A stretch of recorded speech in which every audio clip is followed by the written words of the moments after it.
So, on a night about 10 years ago, I was completely sober. So you know this is going to get nuts, right? I was hanging out with some friends downtown, Jeff and Jeff.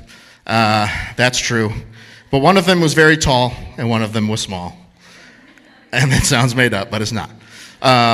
So we're hanging out. It was misting out. It was not raining, but it was wet. And it was one of those things where I had my backpack on. I was leaving. They had two wooden stairs going down to the sidewalk. And it was like in a movie where I stepped and then just went, "Phew," and landed on this side of my body. And then I did that thing where you're like, "Oh, yeah. Oh, boy. Okay, that's fine." So Jeff and Jeff both run out. And they're like, "Dude, are you okay?" And I'm like, I think I'm all right. And then I'm like feeling around and I'm like, I think I should go to the hospital for sure.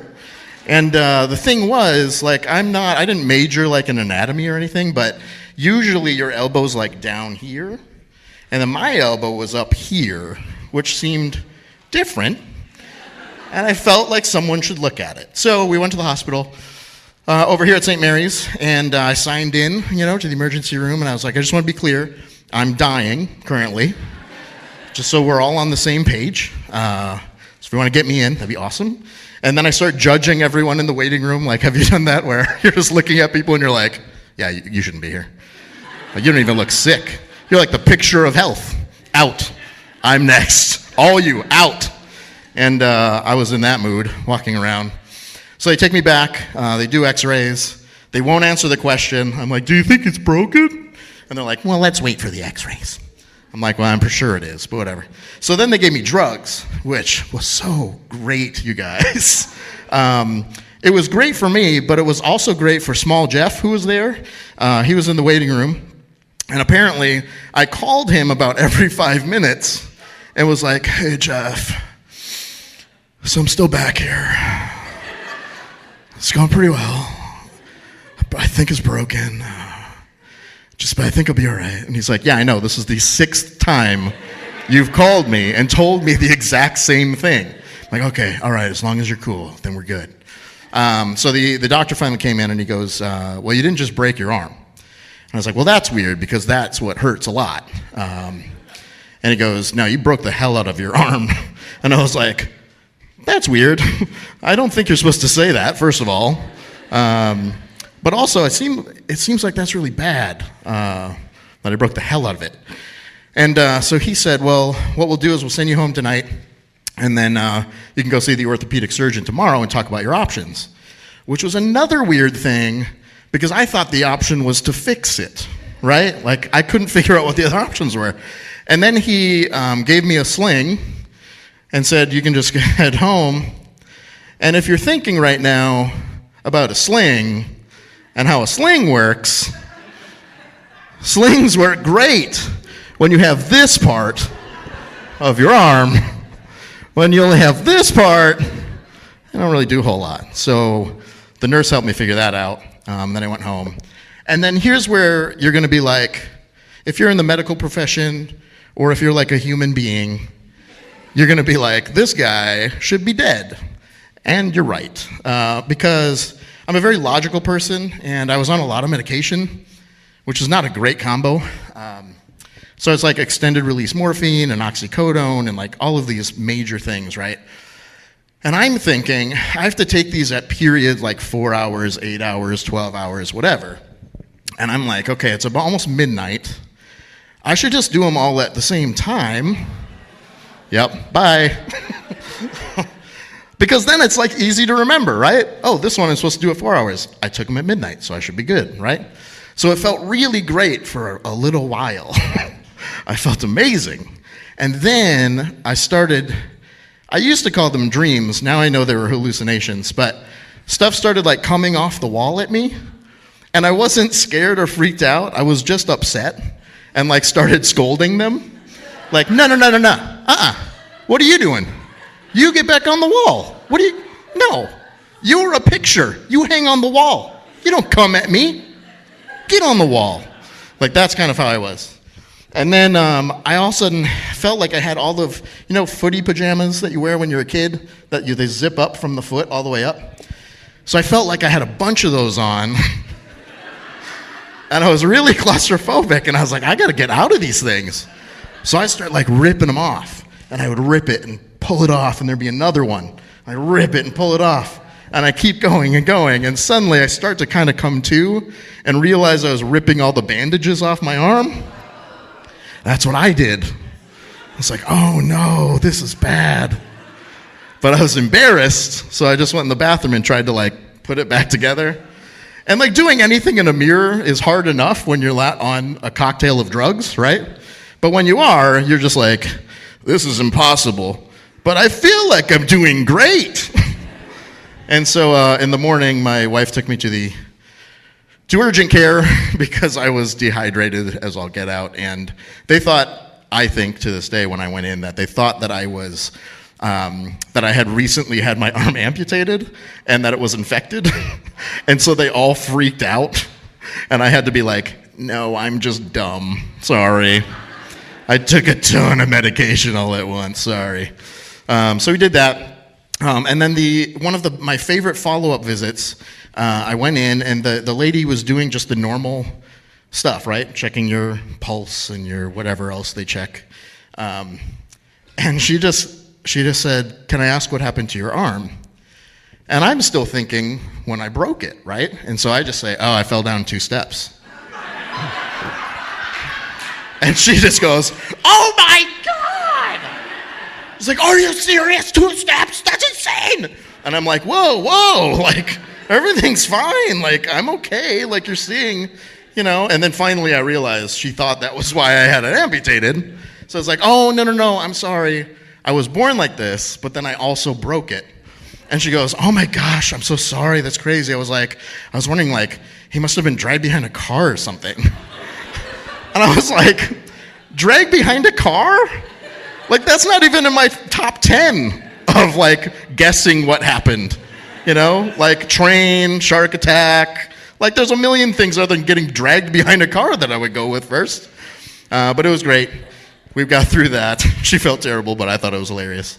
And then I had like 30-some staples in my arm, so I had to get those pulled out, which was awesome. But this girl was doing it, and she started off, and I was like, tough guy. Yeah, it feels great. You're doing awesome. Love it. Put some more back in. Take those out. I don't care. Sounds awesome. So she gets like halfway, and then I'm like, yeah, maybe hurry it up. It's not as comfortable anymore. And so she says, just so sweetly, like, not looking at me, she just goes, I'm actually pretty proud of myself for my first time. And I'm just like, and I was like, oh, it's okay. And then I got all tough again, like, no, you are doing awesome. Like I said, put them back in. I don't care. Practice some more. You're great. And so that is the story of... You probably can't see it from there, but I have this scar all along my arm, and I have a steel plate and 7 screws in there holding me together. Yeah, I know, right? And so that is my scar story, and thank you guys for listening. All right. Hey, gang. Let's see here. I've told this story once before, and I don't really remember how I told it then, so it's going to be a little different. Let's think about it. Starts in summer 1996. Really? All right. My eldest brother, Jeff, called my other brother, Trevor, and he said, Tyson was in a really bad car accident. His Chevy Cavalier crossed over the center line on Highway 12 coming back from Madison to Baraboo and hit a semi with 4 tons of corn in it head on. And Highway 12 is closed now. And his engine was sheared in 2. And when the EMT got there, they had to pull back the roof of the car and break out a window to get at his body. And I know what you're thinking. I die at the end of this story. Or at least that's what Trevor was thinking, because he was like, is he all right? And then just, oh yeah, he'll be, well, I mean, they're putting him in the helicopter. I have about somewhere between 40 and 46 inches of scars on my body, and the crown jewel is right here. So what happened was, I can balance on this leg kind of. What happened is when my car crossed over the center line, it did this accordion thing and it just kind of shrank, and my leg bent underneath my seat. And anybody like eat pudding in high school with those plastic spoons, and then you bend them, and then it snaps, and that middle part shoots out across the table at your friends? That's what happened to my leg. So I was in the car with my then girlfriend, who then became my fiance, who then became my wife, who then became my ex-wife.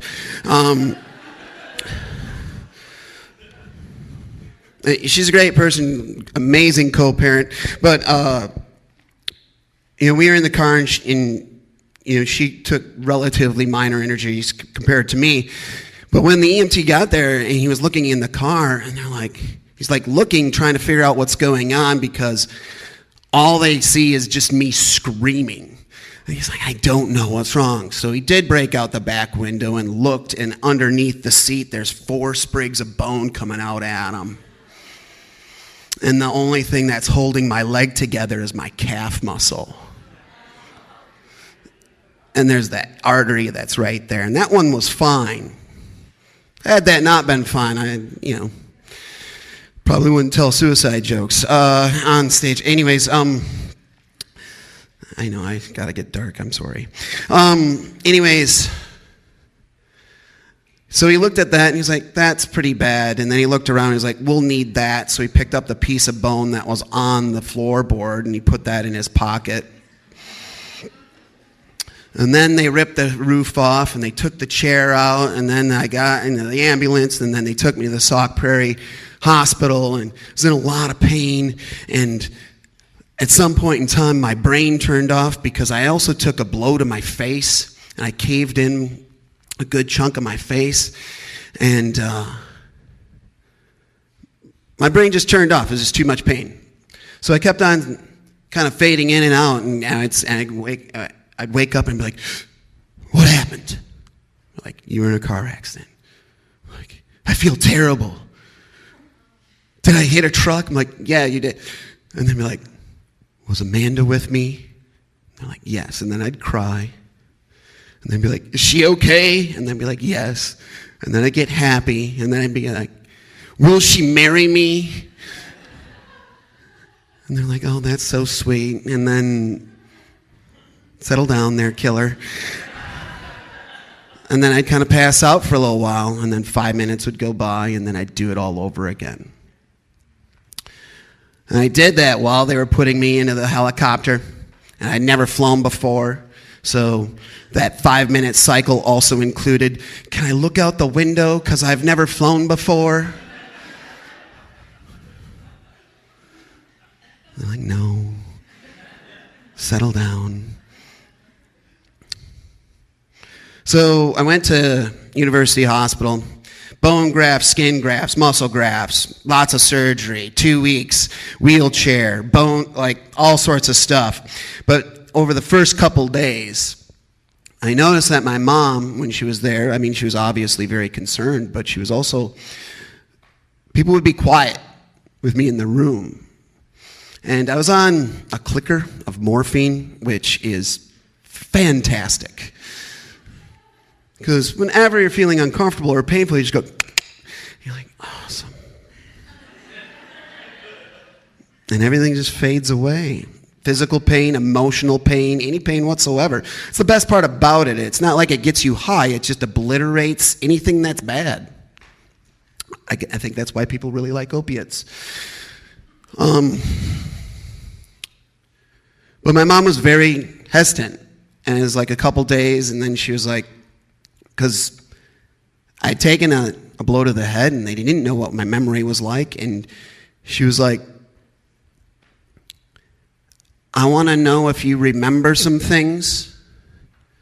I was like, and I had kind of a feeling what she was going to ask me about. She said, do you remember about Ryan? Because about a month before the car accident, my best friend had climbed a radio tower in Baraboo, Wisconsin, and fell off of it.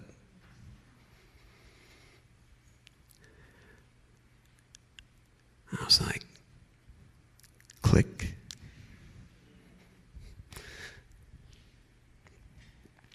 So when it comes to scars, I do have, 3.5 feet. But like the one scar that I really kind of, pains me. I walk with a cane sometimes. I limp. The scar that really kind of bothers me is that, I was a stupid 19-year-old kid, and I didn't really tell my best friend how much I really cared about him. And that's the scar that I carry with me. Because I never got to tell Ryan I loved him. So, while I might get beat up and, have physical deformities and stuff, it's about what you say, not what you're left with. All right, thank you.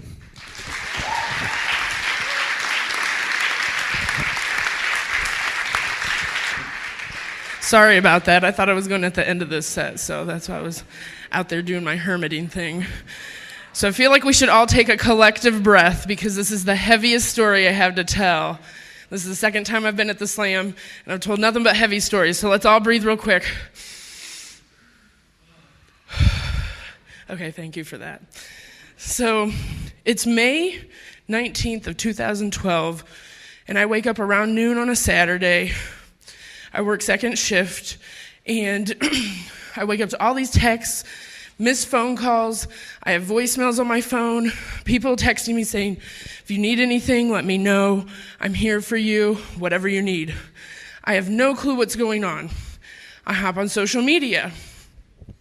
That's blowing up. People are posting that I graduated high school with, that my cousins passed away. No one in my family's reached out to me. So I am on Facebook still, and I find my cousin's Facebook page, and my aunt's gotten onto it, and she used his page to vividly describe in detail and in a very sensationalizing way how my cousin committed suicide and had killed himself. This is the story of how I lost my cousin to suicide, how I was eventually blamed for it, and then barred from the funeral. So growing up, I grew up about less than 3 miles away from 3 of my cousins. My sister and I would go play with them all the time. We were always attached at the hip since we were kids. The cousin that I lost, we ended up graduating together, and as teenagers, we're always attached at the hip, doing theater, plays, church stuff, you name it, we were always hanging out. So there's some context of our relationship growing up.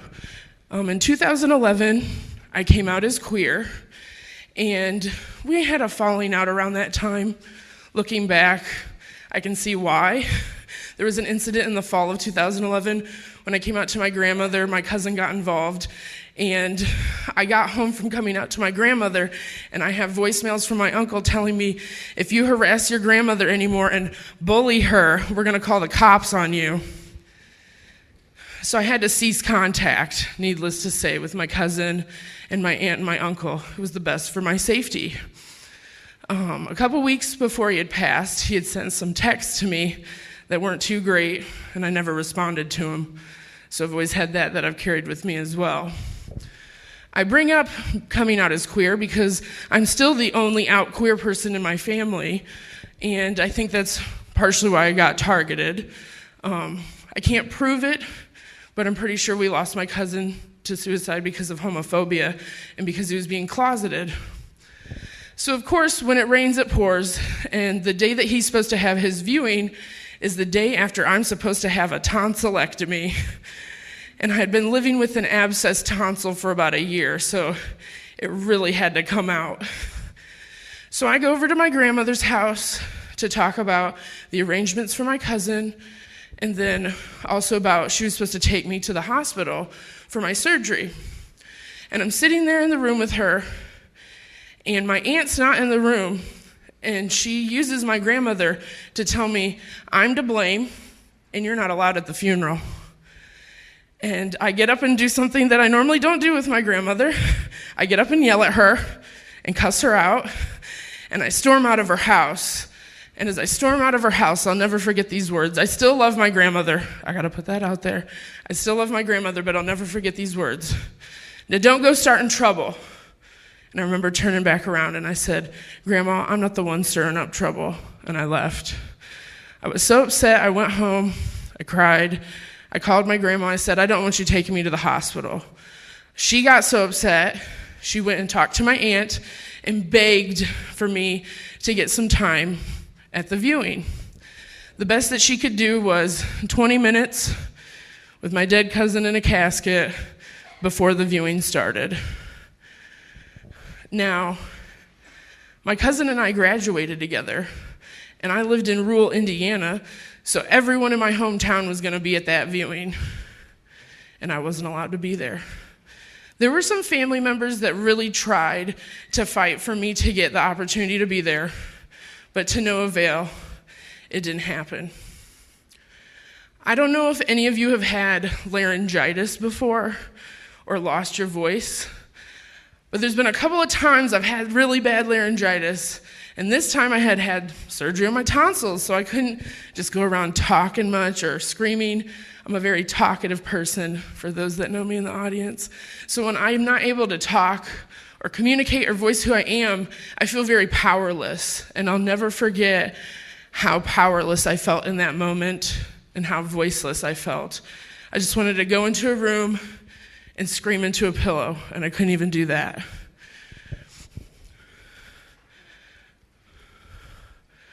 So the funeral happens, and the funeral happens, and even years later, I'll make a post, remembering my cousin, and there's still people from my high school class that I graduated with. They'll be like, I didn't know he passed away from suicide. There's been a lot of misinformation put out there, a lot of things put out there to cover up what really happened, and why it happened. So, as much as this has caused me a lot of pain, I still sometimes at least try to focus on the positives of this. I think this radically changed me as a queer and trans person, as much as I don't want to admit it, but it did. And then recently, at the beginning of this month, I lost my mother, and I had to go back home to Indiana. And these people that I've avoided for 7 years that are connected to a ton of trauma, I've got to be around. So I avoid them during the viewing, I avoid them during my mother's funeral, and at the end of the funeral, I'm up at my mother's casket just trying to get some roses off of it. And my aunt comes up from behind me and non-consensually touches my arm and doesn't stop and tells me she's sorry about the passing of my mother and that she really missed me at my cousin's viewing. That triggered a lot for me that day. Felt kind of like more crap being piled on top of an already really bad situation. And I think that's the main thing about this whole story is the gaslighting that's gone on. I remember immediately getting in my car after that happened and calling a friend that knew about it and said, I just need you to tell me that I'm not crazy, that I was really barred from this viewing because someone else is saying otherwise now. So despite all of that, I do think there are some positives, though, that came from this. I did LGBTQ education in higher ed for a while, and that was because of my cousin's passing, because I knew I didn't have resources growing up in rural Indiana, and that other people were closeted forcefully as well.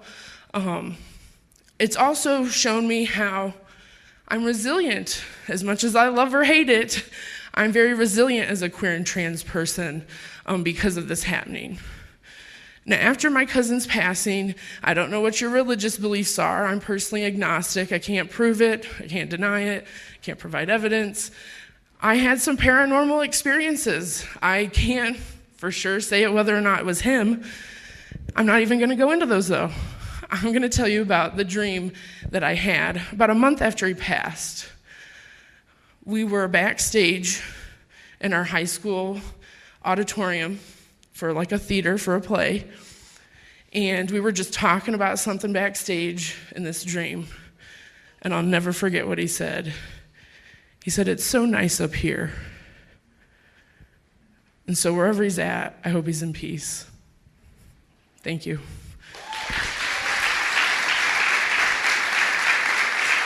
So this is my first time up here. I'm Alejandro Alonso Galva, and my girlfriend thought it was a good idea for me to do hot yoga right before this. So if I sound like I have a stroke, it's because I did. So my story is about the type of scars you get when you do or you say something that you would have done differently if you would have just known a little bit better. And it's about my dad. So Alejandro, obviously, what does that mean? Where am I from? I'm from Arecibo, Puerto Rico.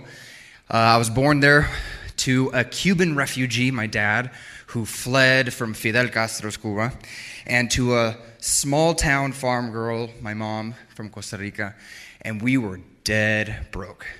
We had nothing in Puerto Rico. My mom used to have to take a calculator to go to the grocery store so that she could calculate how much money we exactly had and get the sales tax just right. My dad, because he was, again, a refugee, he was so poor that when he went to pick up my mom for their first date at my grandma's house, he parked the car 4 blocks away because it was such a piece of crap that he was embarrassed that my grandma would see it. But thanks to Jimmy Carter, who, by the way, is eligible to run again. Thanks to Jimmy Carter, my father was able to go to medical school. And so we knew, okay, Papi, he's studying, things are going to be okay. Eventually a letter comes, and my dad is able to go to the Ohio State University, for a fellowship. And we get there, and if we thought we were poor in Puerto Rico, oh my God, the United States prices were even worse, and it was even more terrible. But again, we knew my dad was working hard, and we knew things were going to be okay. My dad starts his program at Ohio State. He meets his boss, his attending, and he is a racist beyond belief. He is a racist who pushes my dad in the middle of surgeries, away from the patients, tells my dad, "You are worthless. You don't speak English. How the hell do you think you're going to ever become a surgeon?" And my dad would come home from the Ohio State every day and just break down to my mom. But my mom, being that strong farm girl, would look at my dad and say, "You're working hard. It's going to be okay." And what Papi's boss, his attending, didn't understand is that it doesn't matter what language you speak when it comes to scars. It doesn't matter what language you speak when it comes to working on the human body. You don't have to speak the same language to save a life. And so my dad worked hard, and eventually he was able to get a job at the University of Nebraska and leave the Ohio State University. He works hard, and eventually he is promoted to Chief of Cardiovascular Surgery for the University of Nebraska Medical Center. And he buys my mom a house, he buys my mom a car, and Mama doesn't have to go to the grocery store with a calculator anymore. He buys my mom the American dream. But, again, my dad's Cuban, and just to give you a little description of him, imagine if Al Pacino playing Scarface, imagine if Scarface wasn't about a drug dealer, but it was about a surgeon. That was my dad, right? He'd be like, "Say hello to my little friend." Scalpel. That was my dad. He was gregarious. He was overconfident. Sometimes he would get called by the hospital, and they would say, "Dr. Alonso, you are due in surgery." And he'd be like, "Oh, I'm just in the office. I'll be there in a minute." And he was at home. And he would get to the surgery 40 minutes late, but he would still finish an hour or two ahead of all the other surgeons. He just had that thing. And well, he did well, and when he got his job, he decided to treat himself. Remember that crappy car he had to pick up my mom? Well, he decided he was going to level up, and he bought himself a 911 Porsche. Ooh, right? Impress grandma with that. And he drove fast, and my mom started to repeat a line every day at dinner like, Anselmo, Anselmo, you drive too fast. Anselmo, you drive too fast. And one day, he drove to work too fast, and he didn't come home. And I remember, I'll never forget, my mom answering the phone and knowing that it was a bad phone call because I heard the phone ring, and 2 seconds later, I heard my mother scream. And I asked her, what's wrong? And she said, your father's been in a car accident. And she went rushing out the door. And she said, you're in charge. Take care of your 4 other siblings. You're in charge. I got to get to the hospital. And my brother looks at me and he says, Alejandro, what happened? And I said, Papi's been in a car accident. And he says, why? And I said, because Papi's stupid. Scar number 1. And so my mom's at the hospital. She sends Clara, our babysitter, over to take care of us. And we all go into the Nintendo room to wait it out, right? The little room that all the kids hung out in. And in this room was a fax machine that never worked. Remember fax machines? You had to send a little thing. This thing never worked. But the phone was still viable. And so when my mom would call with updates, I'd grab the phone and I'd listen, and she'd say, Anselmo's going into surgery. Anselmo is out of surgery. We're waiting to hear back. Anselmo's going back into surgery. And then the phone rings again, and I answer the phone, and my mom says, are the kids listening? And I said, Mommy, sí. Yes, we're listening. And I take the phone, and I put it on speakerphone, and I set it down, and I said, we're listening. And my mom says, Anselmo se murió. Anselmo's dead. And my mother heard our screams go up the stairs all the way to the second floor and into the receiver of Clara's phone because this fax machine's receiver was broken. My mom never knew she was talking to me the whole day. And so Clara comes down and realizes what's happened and calls my mom, and my mom looks at me and says, you guys weren't supposed to find out like this. I was going to come home and tell you. And this was, I'm the man of the house now. And I remember just thinking, I had one job today. And that was to just take care of my siblings and to relay the news. And I screwed that up. Go to the hospital, and I'm sitting in the waiting room, and I am with my best friend. And he says to me, or I say to him, this is the worst day of my life. And he says to me, you'll have worse. And though I did not have the vocabulary that I have now, I remember thinking, you're an idiot. But I also realized he doesn't know any better. I don't know any better. These are the mistakes we make. And little by little started to come to grips with these little mistakes that happen in these moments. But to this day, I think about that all the time, and this is actually the first time I ever told this story. But I think about it all the time, and I still see my brother's face and my sister's face when through the phone my mother said, Anselmo se murió. So I guess my story is about learning to forgive yourself for those little scars that happen because we're human, and sometimes we just don't know any better. Thank you.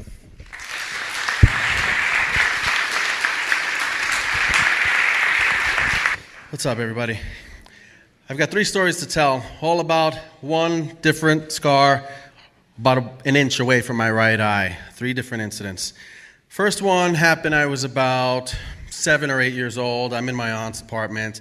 She's having a party. A bunch of her friends and their kids are over. I was the type of kid that I just kind of sat by myself reading a book or looking at something really cool, in my opinion, while every other kid was around doing more fun things and running around and doing those sort of kids things.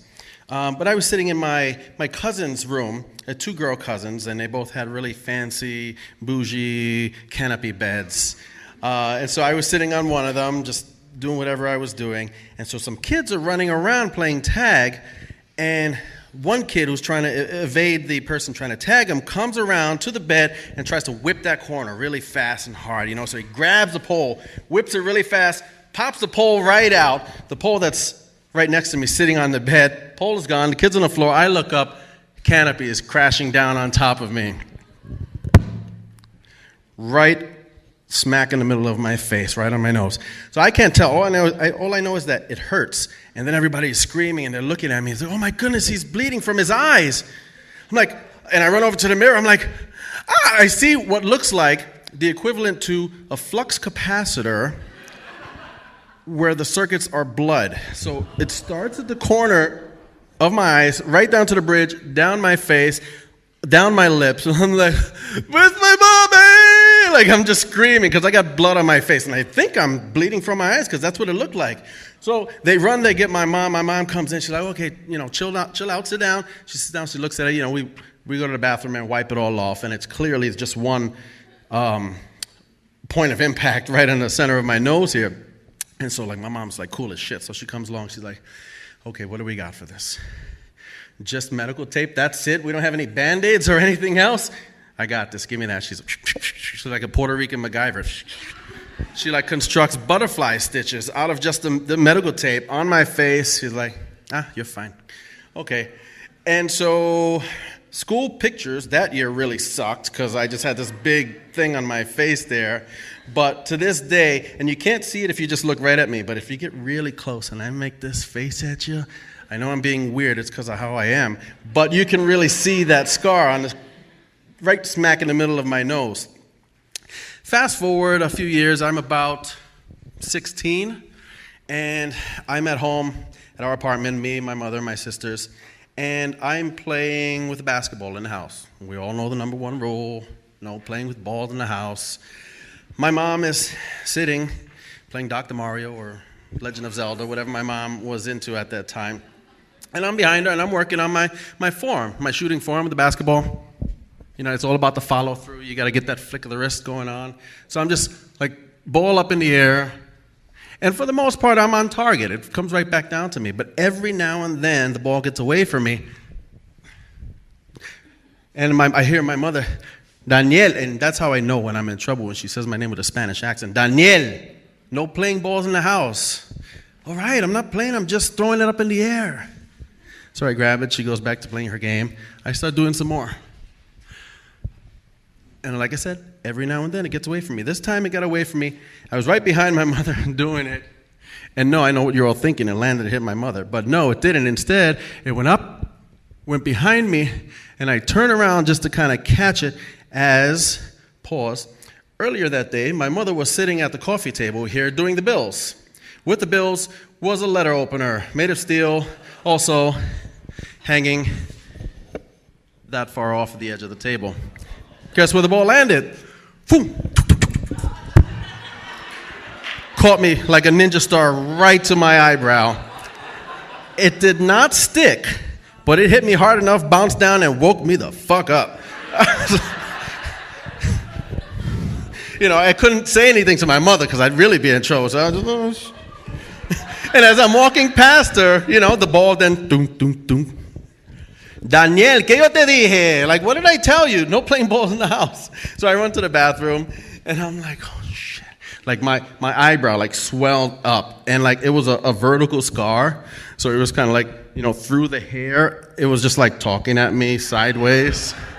And I was like, oh, my God, what can I do? I was more scared of what would happen if I told my mother that happened because I didn't listen to what she was saying before. So I, snuck past her again, went to the kitchen and got some ice, put it on there. I was like, okay, I've seen this enough. I kind of know what to do. You just put some ice on it, it'll swell down, it'll be fine, it'll stop bleeding eventually.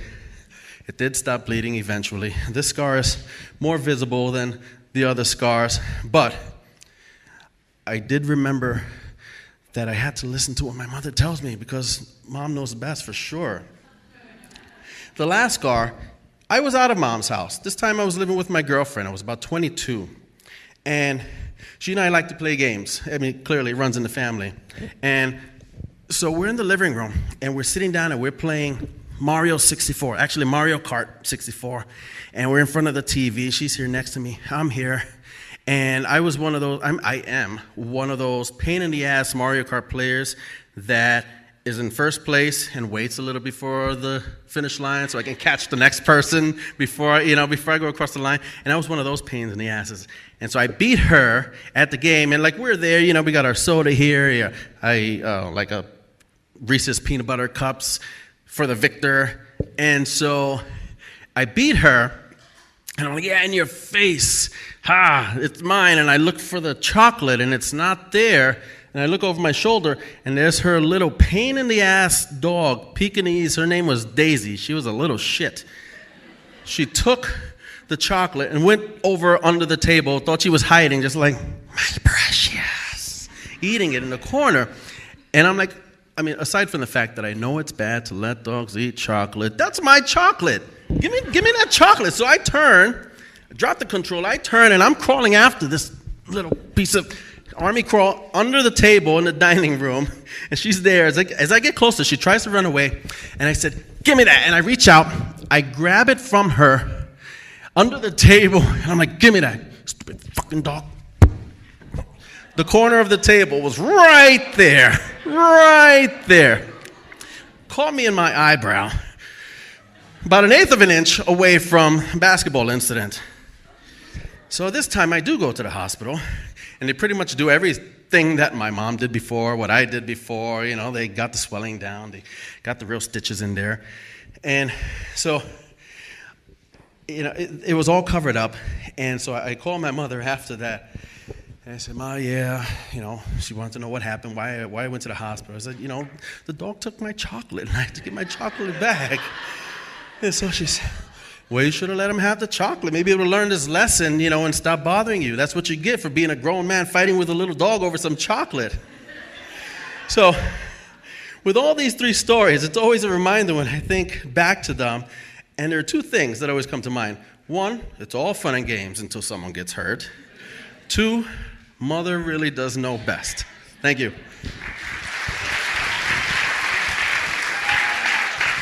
Thank you. Hey, everybody.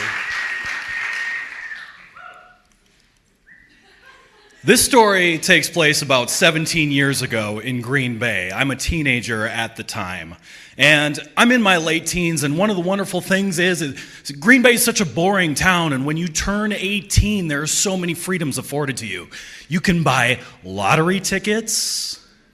You can buy cigarettes. You can buy pornography. You can even scar yourself. So that's what I did on my 18th birthday. I pierced my ears. My parents, who are here, were super livid. And there was one more thing you could do, and I was smart enough to know that I was dumb. But my friends would get tattoos, and I would join them when they went out and got tattoos, and today was one of those days. My friend Max showed up at my house. He said, Ken, I'm going to get a tattoo right on my chest. Do you want to come with me? And I said, yes, of course. So we jet over to the east side of Green Bay, and he meets with the tattoo artist, and, he's talking about what he wants to get. And, Leviticus 19:28 says that you should not put a mark on your skin. But Max was going to get a tattoo of a cross on his chest because Jesus. And, I was just going to sit there and watch the whole thing. So he sits down, the tattoo artist shaves his chest, and he leans over him, and he starts, inking the outline of that magnificent cross on his chest, and I'm just sitting there waiting, biding my time, watching this all happen. Well, after a few minutes, there's this woman that walks in, and the tattoo artist clearly knows who she is. She's a regular customer. And he says, hello, how you doing? And she goes, hey, how you doing? I'm gonna, put another step on the ladder. And the artist knows exactly what that means, but me, I'm in my late teens. I'm a good Christian boy. I don't know what a ladder is. So I ask her, what's a ladder? Now, something you should know about this woman, just by the looks of her, I could tell that she did not enjoy the same middle-class, comfortable upbringing that I enjoyed. She probably was working in a cash economy on the streets. And she had the gregariousness that goes along with that. And I had asked her very naively, what's a ladder? And she goes, do you want to see? And I go, well, yeah. So, without skipping a beat, she unbuttons her pants and she pulls down her jeans. And then she's got her panties on. She tucks her thumb on the inside of her panties, kind of the sexy way that strippers do. And she proceeds to pull her panties down. So let's take a time out for just a moment. I was raised as a good Christian boy. My parents at this point had succeeded. I was 19 years old and I was still a virgin. So, if I'm going to see what I think I am about to see, and I'm not married nor am I committed to this is going to be the greatest moment of my life. Okay. Now, she's about to pull down her panties.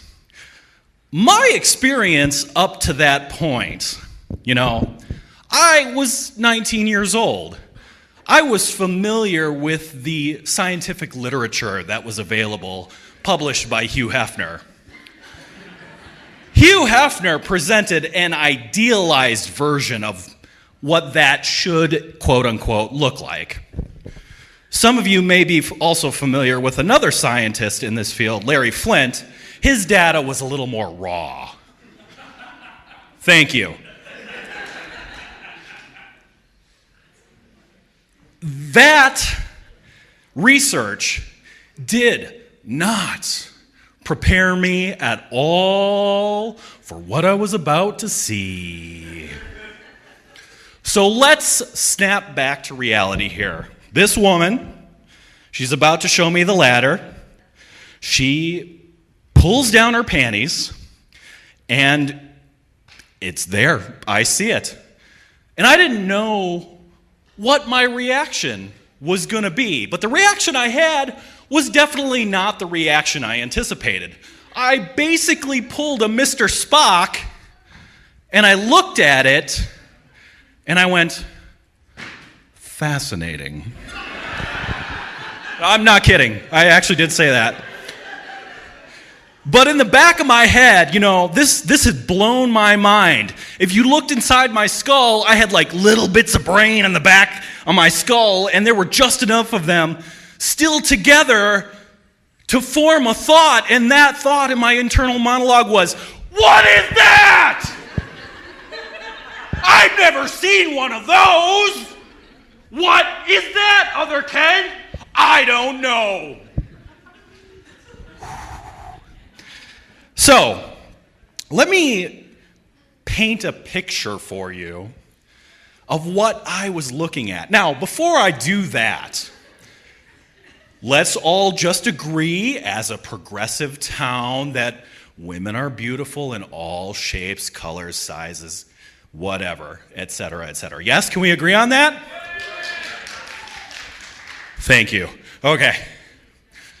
So I'm going to use highly scientific technical jargon to describe to you what I was looking at so you can have a mental picture. Okay. You ready? So up at the top, you got like the fun button. It's just like right up there. There was like a structural support girder running through that. I think it was a load-bearing truss. I'm not entirely sure. And then on the other sides, you got the flappy doodles on the left and the right. There was like alternating rings right here, and right here, and right here, and right here, and right here, and right here, and right here, There were 6 of them. She was coming in for a 7th one. Like, I don't know where that would have gone, but I also had some logistical questions like, what's the combination for this padlock? That is a lot of metal down there. And, you may be sitting there thinking to yourself, you saw a vagina. What's the big deal? That's not traumatic. Try having one. That's traumatic. And my point is this. 1, Max's tattoo turned out fantastic. I bet you forgot about him. 2, that story happened 17 years ago. I've never seen anything in my field research that remotely resembles what I saw that day. So that leads me to conclude that that woman is a rare and beautiful unicorn. And I would spend the rest of my life trying to see that again in the wild.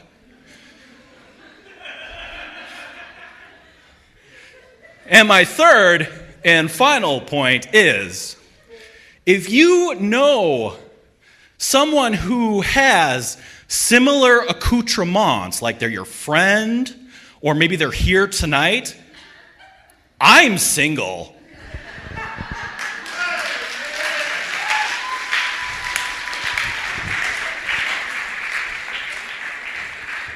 Hey, Ken. Hey, Ken, really quick. Yeah. This is Adam back here in the kitchen. Yeah. Did I hear you during that story say your parents are here? Yeah. Awesome. So it's also traumatizing for them.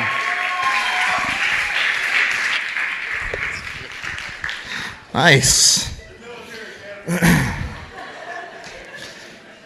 So that's a thing that happened. I snorted twice, but I will be honest and say the most uncomfortable I was when he said panties. That's it. The other stuff, it is what it is. Can't handle panties, sorry. And I have daughters, okay? They come up to me and say panties because they know I can't stand it, all right? So one day when I got home from school, my father's car was in the driveway, and that set off a bit of a red flag in my head. I was in 5th grade, and typically when I would walk home from school, it was just me and my younger sister, and we were home alone for a little while until my mom would get home. And so the fact that my father's car was in the driveway was very unusual. I went into the house, and I didn't see my dad. But I looked over, and on the dining room table, there were 2 bottles. One was a bottle of soda. It was about half empty. And the other one was a glass bottle with the word Mohawk on the label. And that, too, was about half empty. Some of the soda must have spilled on the table because it was sticky in the area of the bottles.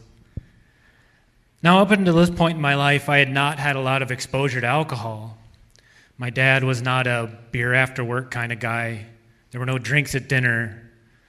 My experience with alcohol was that I seen grown-ups drinking it at cookouts, maybe a drink at the holidays. So I started to get real uncomfortable. My dad came downstairs. He was wearing a blue robe. I came to kind of call it the sick robe because he wore it whenever he was sick. And he told me that he had stayed home from work that day because he was sick. And for whatever reason, my brain had decided to not remember that I had flag football practice that day, so I told him that I had to go to flag football practice and I was ready to leave and take my bike there, and he said, "No, I'll drive you." So my sister was home, we both got in the car, and my dad drove us, started driving us back to my school where practice was. And I can't remember if my sister and I started getting into it about something like we typically did, or if I was complaining about having to go to flag football practice. I don't exactly remember, but my dad at a stoplight must have had enough, and he said, "Whine, mine, moan, moan, piss, piss. All you guys do is complain." Now, I was starting to get scared because this looked like my dad, but he certainly wasn't acting like my dad. This was not the father that I knew that when me and my sister were in our little kiddie pool when we were young, my dad came running out the front door in his bathing suit and jumped in and splashed all the water out of the pool, and we all laughed about it. This was not the father who had come up with a neighborhood-wide treasure hunt for me and my friends to do one time, complete with a really cool map that he had made, kind of burned the edges of it. It looked fantastic. And he had also put out a box full of pennies for us to find at where the X marks the spot. And this was certainly not the father who had, at one point in time, saw a giant toy bazooka that he decided that his son needed to have for his neighborhood game of guns. No, I was scared. I did not know the person. Flag football practice that day was kind of a brief escape from what I was experiencing that afternoon. And we got back home, and my mom was home at that point, and I noticed that the bottles on the table were gone. I don't know if my dad had picked them up before we left, or what. I'm not sure what had happened to them. My dad went upstairs, and I decided that this was not okay. I was not comfortable with this situation at all. And for some reason, I went and told my mom. I said, "Mom, when I came home from school, there are 2 bottles on the table. And I'm not sure what's going on with Dad, but I'm not real comfortable with it." That night, I lay in bed, and I could hear my parents arguing. And this certainly wasn't the first time I had done that. And my dad came in, after they were done arguing, my dad came into my bedroom, and I pretended to wake up from sleeping. And he sat down on the bed, and he told me that he had been drinking that day, and that he was very sorry that this had happened, and that he promised me that it would never happen again. And you know what? It didn't. It never happened again. And I love and respect him so much for that. See, that moment that my dad had with me is also part of the emotional scar that I have from that day. And so I don't see this scar as a bad thing. And I see it as a real source of strength, because my dad had the courage and the vulnerability to come up to his son and admit that he had made a mistake and that he would never do it again. And I use this scar to have a power over alcohol, because I do drink, but there are times when I have that choice to make whether to have another drink or not. And this is a scar that I draw a real strong willpower from, and I can look at that drink and I can say, you know what? No thanks. Thank you.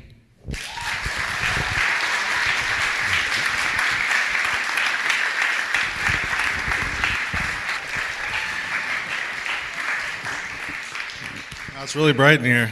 All right, this is my first story slam. I usually just tell my stories to my 4-year-old son. So this is a bit different, a little larger audience. Today I took the polar plunge. It's for the Special Olympics. It was a great time. When I went to tell my parents that, hey, I signed up to take the polar plunge, the first thing my father said to me, well, did you pass it by your neurologist?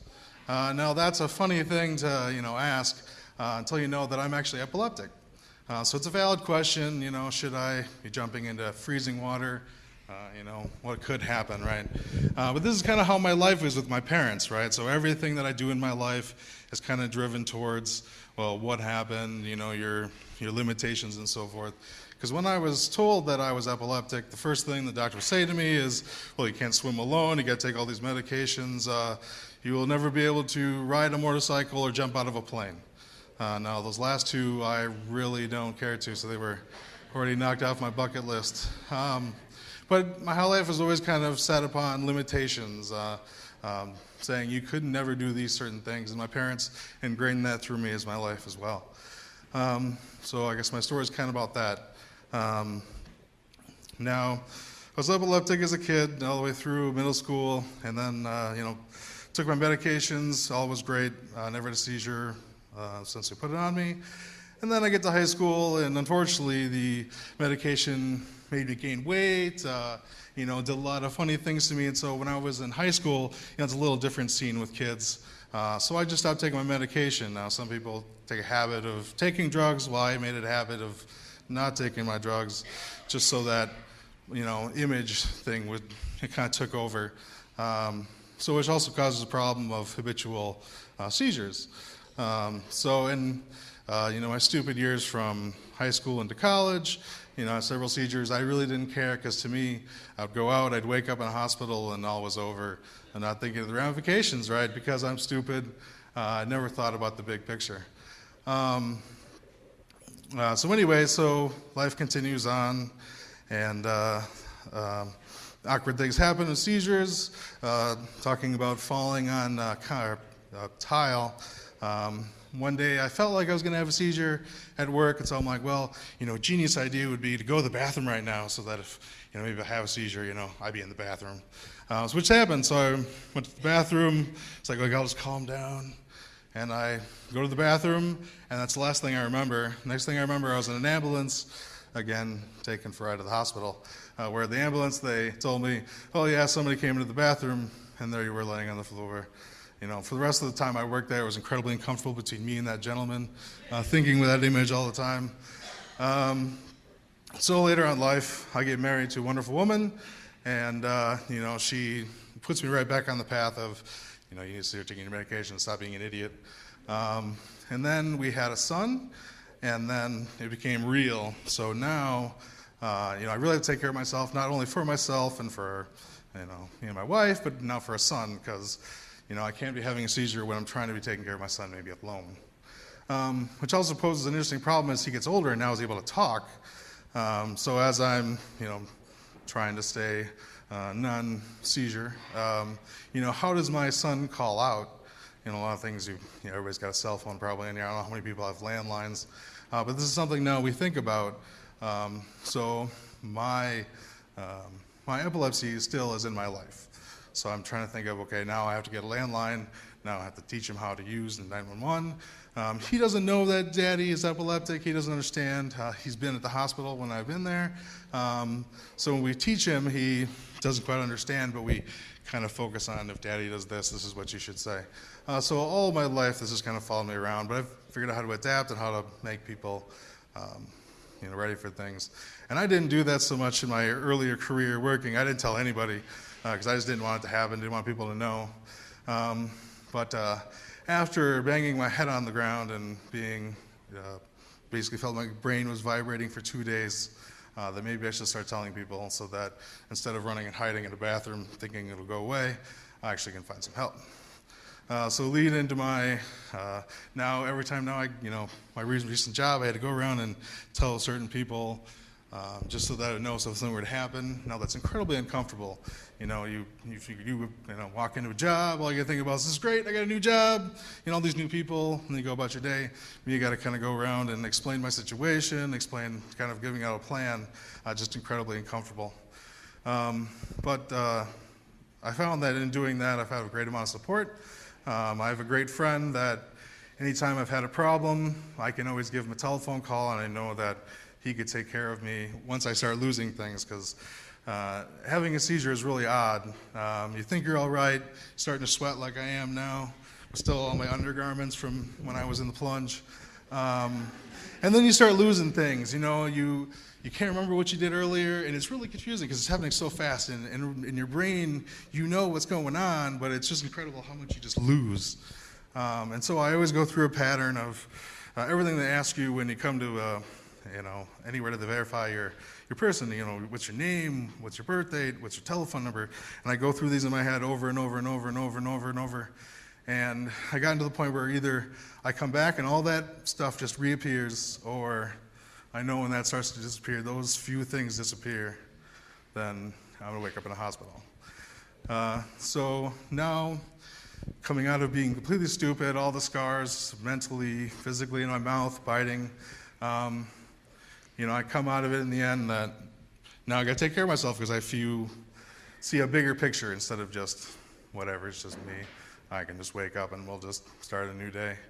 But I'm with a great group of coworkers, and we all got together, held hands, and jumped in freezing water. And here I am, so I didn't have a seizure. And that's my story.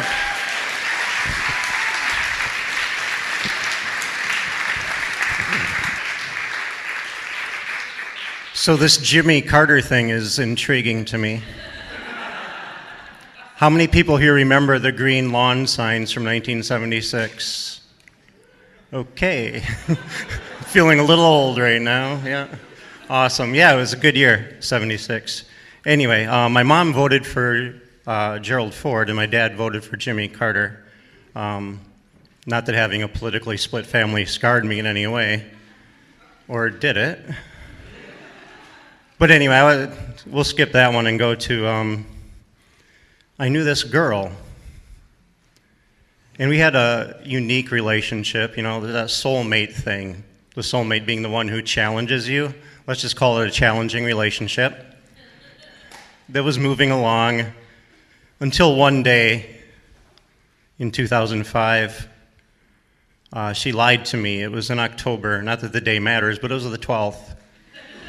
And 10:06 in the morning, give or take a minute, but it was 10:06.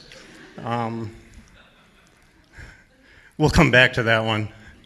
I have a lot of physical scars. Those are more fun. Actually, if you name a body part, I can probably tell you about one of the scars, the stitches that I have. Seriously, name a body part.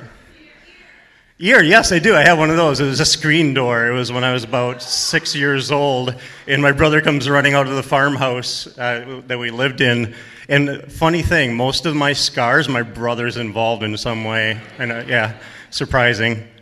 Sorry, just looking at the clock because the time just changes 7 to 8 minutes. Okay, good. Because I only have so many body parts to go through. But that was a screen door, and I followed him out the thing, and all of a sudden the screen arm just kind of slammed, like it wasn't hinged anymore. That's how I remember it. I was young. And there. Another nice thing is every time I got cut and had to go get stitches, the doctor was always around, which always amazes me in a small town up in northern Wisconsin. Anyway, another body part? Knee. Oh, sweet. I love knee. This one's good. I got two knees. And when I was 10 years old, so we had 18 acres of woods in my backyard, Chippewa River in the front yard, a great place to grow up. And went out one day right after school with a hatchet. Nothing's going to happen there, 10 years old with a hatchet. And I'm out there in the woods with my brother, and I swear the wood was petrified. I don't know if there's petrified wood in northern Wisconsin, but that's, well, again, how I remember it. There was petrified wood, and the hatchet went down and just kind of skimmed that petrified wood and hit me right there in the right knee, right there. Yeah, and there was blood, which is cool. And my mom did not react that way. I remember walking back home, and my brother somehow announcing something like, Pete did this, whatever. And fortunately, my mom's screams didn't kind of drowned out by my dad coming back from school. He was a school teacher, so he was about 30 minutes behind getting home. And talk about scars. My dad was my 6th grade teacher. That's another story. In a small town, you can't avoid these things. Anyway, another body part. Back? Ooh, wow. No, I didn't even think of that. I don't have a back one. Anyway, I'll tell you about the other knee while we're on the thing here. This was actually one of my few scars later in life, because most of them are from like age 4 to age 13, active kid. This one was actually earlier in 2005, I think in 2005, October 12th, 10:06 in the morning. This one is a few months earlier, when I was riding my bike on a trail. I was living in Victoria, British Columbia, commuting on my bike, and kind of this convergence of a rollerblader and a walker and a runner and me on my bike, and I had to duck out because I was going to hit somebody with my bike, and I got caught on these little boards on the bridge and my knee, and it just kind of ripped the skin back. Just so you had a good view of the kneecap, because everybody wants a good patella to look at. And what I remember is, this is just awesome. The next guy behind me on a bike was like an EMT. Like I just get lucky. Like this is just how it works out for me. Like that. So anyway, he's got me laying down. He's got all this. He's calling the ambulance. I'm like, this is so awesome. And yeah, they took me. I don't remember how many internal stitches and then external stitches. All I know is there's like this numbness around. Like I got a nice little patch of it's always numb, which. Yeah, if you want to get back to the emotional scars, there's some numbness going on. But yeah, the physical scars, that's one of my favorite ones. One of my other favorite ones is right here, which you can't see because the beard is covering it up. By the way, the difference between growing a beard and just being too lazy to shave. Yeah, I just got too lazy to shave. I didn't really set out to grow a beard, but it does cover this one scar, which was I was 4 years old, and I was staying at a cousin's house in Beaver Dam, and fell out of bed. So yeah, I fell out of bed, hit this corner, and there's like a little hole right here, and I could stick my tongue through it. It was so cool. My mom did not react the same way I did, but it was like, yeah, I could stick my tongue through there, and then went to the doctor. They put stitches in there. There's a nice little scar there, but with time, that kind of healed and all that. But back to the hatchet. At age 10, that's not my first accident with a hatchet. I grew up in the Northwoods, did I mention that? And age 6, I was up on Lake Superior at my grandma's place on Madeline Island and playing with a hatchet, and kind of just swung it back. So it wasn't the blade, it was the back of the hatchet hit on the top of the head, right? And all I remember is putting my hand up there after that and like pulling it down. There's a whole bunch of blood, which I reacted and said, cool. And my mom, again, no, not the same reaction. But fortunately, there were no stitches, which is also very cool because I don't have any hair to cover up any of those things. So I went to the doctor. Fortunately, there was a doctor on the island, go figure. And he didn't put stitches in, he taped it. And I have the receipt for this. This is 1973. He taped it together, and it cost like $6. I'm like, next time this happens, I'm getting some Scotch tape. I'm like, yeah, this is going to be good. So. Anyway, few other physical scars, but all in time, they've all pretty much healed, and most of those, like I said, were so long ago you can hardly tell that they're there. But the 2005 thing was a little bit tougher, October 12th. We had this unique relationship, and then she decided to lie to me, so the phone call went something like this. It was, I'm pregnant, with an implication that I was the father. I don't remember what my reaction exactly was, but she said, I'm going to go to the doctor, and I said, oh, what time can I meet you there? And she said, oh, you're not coming. The rest is just looking back, it seems like a long time, the weeks and months of finding out what the truth was and what my rights were. In the end, yeah, there's a lot of numbness with that, and with time it's healing, but when I think about it, it hurts a little bit still. Such are the scars. Thank you.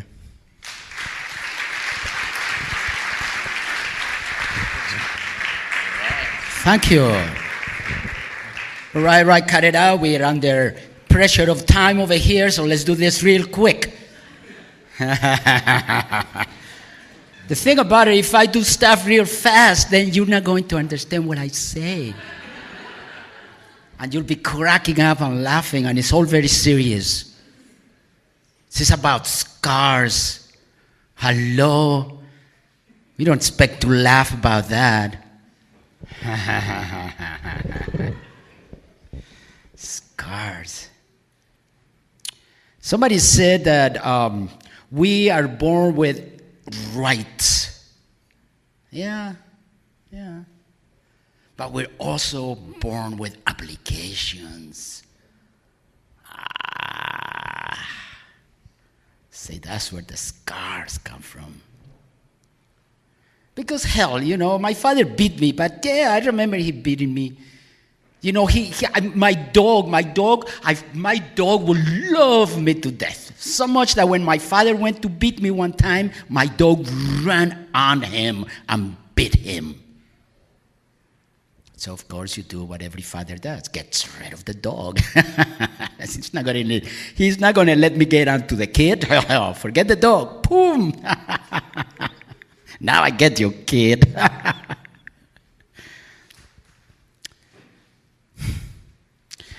I remember waiting for my father when it was raining one night. And it was like late at night, and I was waiting because he said, wait for me here in the corner, and he went to buy something at the drugstore. And I remember he coming, I'm waiting for him, and cars are going, and I'm cold, and it's raining, and finally he shows up, and I'm glad to see him, and he picks me up and carries me home. See, I remember that. That was a scar in a good place. It's funny because it's that support, that wonderful thing, that feeling of being wanted and carried on. I mean, who picks you up and takes you in his arms home, I want that support system to always be there. What maybe brought us here?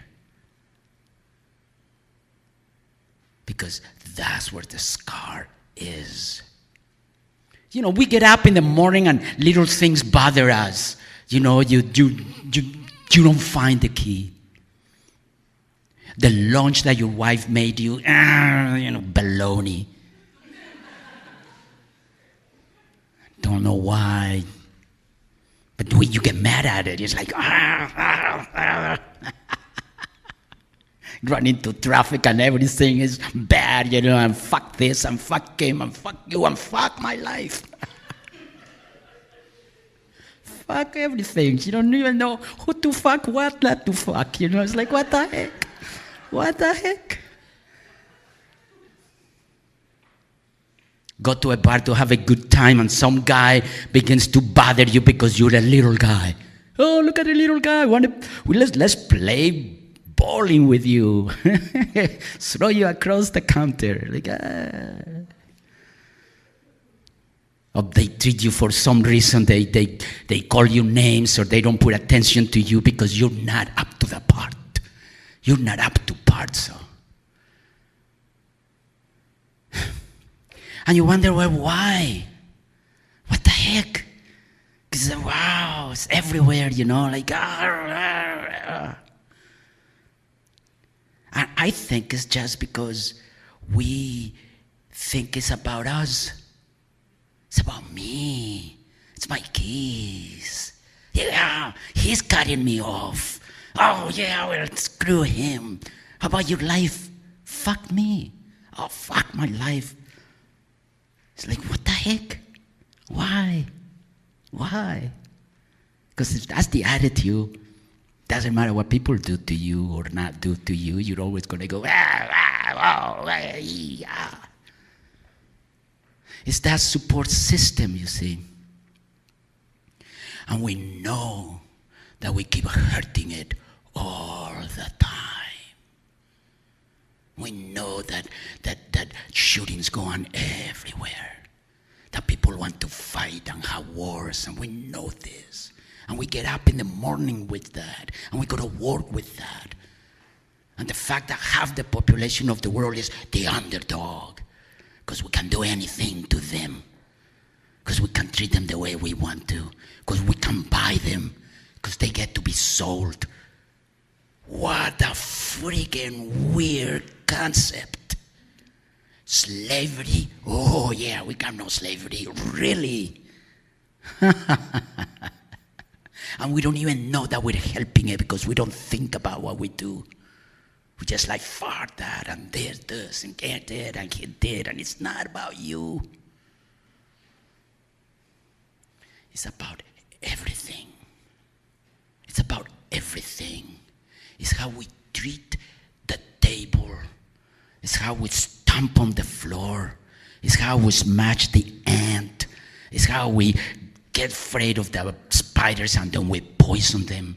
It's how we don't want all those other insects that bother us, mosquitoes that bite us, or creatures that come and eat the corn. It's about like, yeah, the problem is here, let's get rid of it. Pow, so we kill the dog. Who cares how the kid feels? Because now I have access to him or her. It's about what we do every day. It's about when I get home, I say to myself, what did I do today to fulfill my obligation?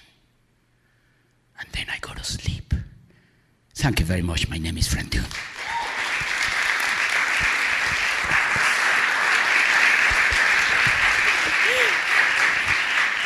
I'm so scared. When I was young, my favorite movie was Dumbo. I don't know, something about an elephant that can fly was really cute to me. But there's a scene in Dumbo where he's reaching up with his trunk to feel for his mom who's in jail, and she reaches her trunk down through the jail cell bars, and they reach their trunks and they're touching, and she consoles him and cradles him. And it's actually a very touching part of the movie. Even Dumbo's friend, the little mouse, starts to cry. That part of the movie is emotional to me because I always wanted that from my mom. My mom was not very emotionally supportive to me. Anytime I would cry or try to express how I was feeling, she would always say, "Stop being so emotional." And it was very hard growing up with that. There were a lot of arguments and butting heads, and all the way up through my teenage years, come to my freshman year of high school, I'm getting ready for my homecoming dance. It's the weekend before homecoming dance, and I have my dress picked out from Bellevue Square Mall, which is a very upscale mall where I live back home in Seattle. People go there dressed very nicely. You don't go there dressed in scrubs. And my friends and I decided to get our nails done, and my mom had a fit when I came home with acrylic nails. It was something that she thought was a waste of money, but I felt good.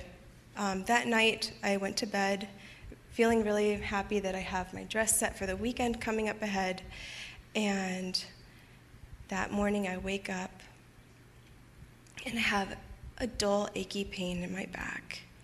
And I decide, okay, well, maybe just cramps or something. I go to school. Within the first hour of school, I couldn't get up out of my chair. And my teacher asked me, "Julia, do you need a wheelchair?" There was no way I was going to be in a wheelchair down the hallway of my high school. No way. I would rather limp down there to the nurse's office. I couldn't even do that. I had one of my friends help me down there, and I'm just hanging on to her. The pain is excruciating back here at my lower back.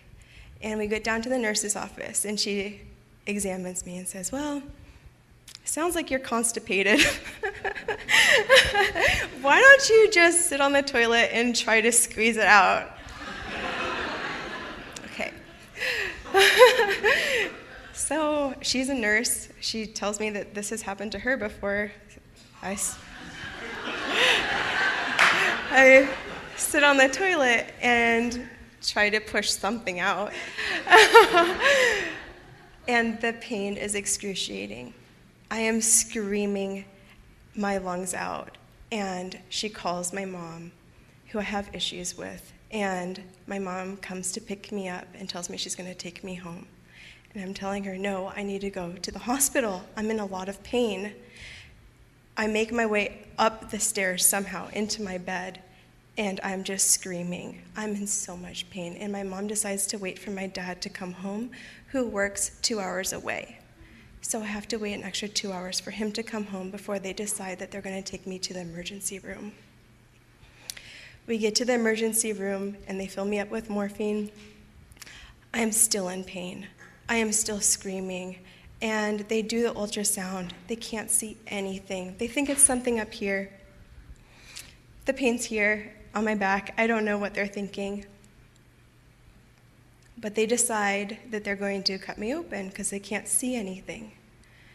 That morning, so it's been the next morning, I wake up to the nurse above me, and she tells me that they found an ovarian cyst the size of a cantaloupe that had wrapped around my fallopian tube and cut off the oxygen to my ovary. But not only that, there was another cyst on my other ovary that was the size of an orange. I look down and I pull my gown open, and I have staples holding my abdomen together.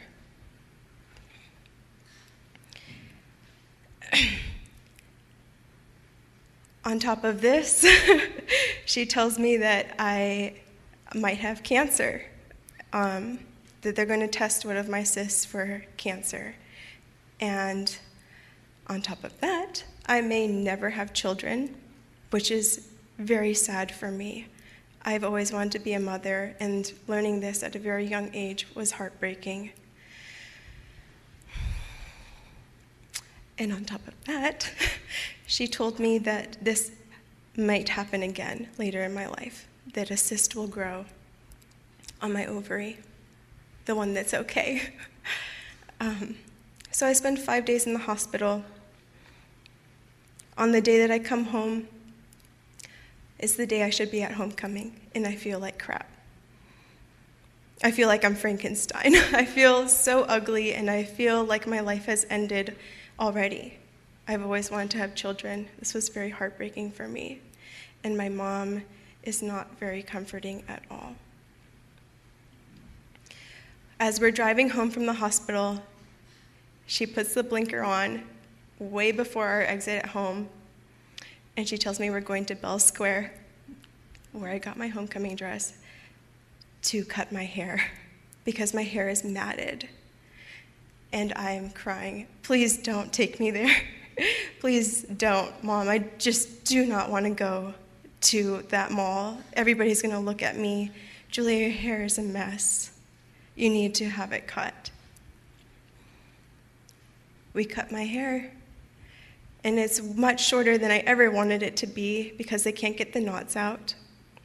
And when we get home, my mom walks over to me with the nail clippers because she needs to cut off my acrylic nails because of the bacteria that can grow underneath the nails.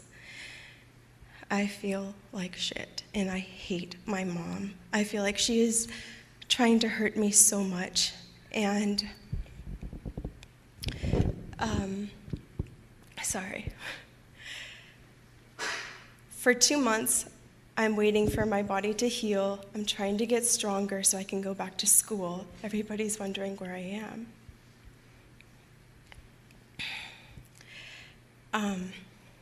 Many nights I slept by myself in the bed that is downstairs. It's a pull-out bed. It's not very comfortable. And one night, while I'm down there, I start coughing. And if you put your hand on your abdomen and you cough, you feel your muscles contracting. It's a strenuous thing. Laughing and coughing is very hard for me to do at this time. And I have a coughing fit, and my mom's trying to lower my pain meds because the doctor told her that I might get addicted to it at a very young age. And I'm trying to scream to my mom, I need water, I need my pain meds. And she tells me, no, you can't have a pain med. And I'm like, yes, Mom, I need a pain med. I can't stop coughing. And she hands me a glass of water, and she decides to call the doctor, and the doctor tells her, give her the pain med. I called my mom a bitch because I was in so much pain and I hated her. Sorry. I look down as she's handing me the pill, and my gown, my nightgown, was all I could wear, was covered in blood. After 2 months of being home, waiting for my abdomen to heal itself, it had burst open from my coughing fit. We go to the doctor, and the doctor tells me that it will be a whole nother month before I can go to school again. And I hate my mom so much. I feel like she's turned me into an ugly person, cutting my hair off and clipping my nails. So a whole nother month of me being at home with my mom. Sounds like hell. But one night, she comes down to the bed that I'm sleeping in and wakes me up crying, and I've never seen my mom cry. And she reaches for my hand and tells me that she wishes that she could change places with me, that she wishes that she could be in my place and suffer what I'm going through so I didn't have to. And I knew that she meant what she said, because my mom never cries. I'm 29 years old. I have a scar from my belly button that thinly goes down with white bumps along it, and then it widens. Those white bumps are from the staples. It's not attractive at all, but it's a constant reminder to me that if I ever have a child, I hope to be as caring as my mom. And I like to think that that moment when my mom reached her hand out to grab mine, that is like our Dumbo moment together. Thank you.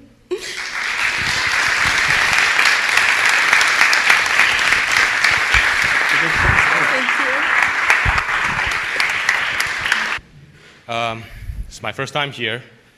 I was here listening to a lot of story, but it's the first time telling one. About 2 summers ago, on a Saturday morning, I was on a regular phone call with my parents who live halfway across the globe, 12 hours time difference, and we were talking about like how you're getting on, how I'm getting on, how do I eat, how's my work, when you're gonna get your PhD, where's your girlfriend, and when you're gonna give me a grandchildren. You know, typical Asian parent stuff. So at the end of the telephone call, my dad says, "Before you hang up, I need to let you know something." I said, "Whoa, it sounds serious. What's up?" And he told me Uncle A died. I paused for a moment, and I said, "Oh, okay." Then I hang up the phone. I wasn't sad. I wasn't surprised. I wasn't anything.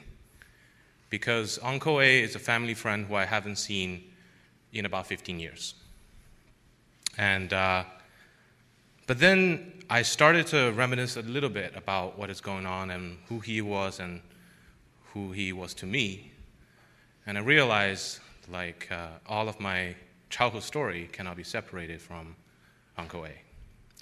So this is a little bit of story about some memory I had with my childhood. So I don't know about you guys, but somehow my most vivid memory about my childhood is always painful. Not that I had a horrible childhood, I have a happy childhood. It's just that I think those kind of stick a little bit longer. So first thing I remember about my Uncle A was he was very, he liked to fiddle with stuff. He always had a little bit of puzzle on the desk. He always tried to fix things around the house. And he has very thick glasses, and then it's a very kind of a nice portrait that's imprinted in my head about him.